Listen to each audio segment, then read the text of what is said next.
Sa ibang balita, umalma ang kampo ni Senator Bato de la Rosa sa hiling ng Office of the Solicitor General na ibasura ang petisyong harangin ang warrant of arrest ng International Criminal Court laban sa senador. Pagdidiin ng kampo ni de la Rosa sa isinumite nitong dokumento sa Korte Suprema, hindi naman na nila hinihiling na mapawalang sala ang mambabatas.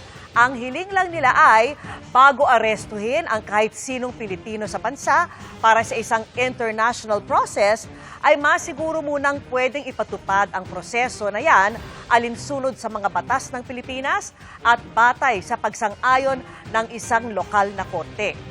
Dagdag ng kampo, malinaw na hindi dumaan sa official government channels ang sinasabing ICC warrant. Iginit din nilang hindi maituturing na fugitive from justice si De La Rosa dahil hindi naman siya lumalabas ng bansa o sumuway sa anumang utos ng korte sa Pilipinas.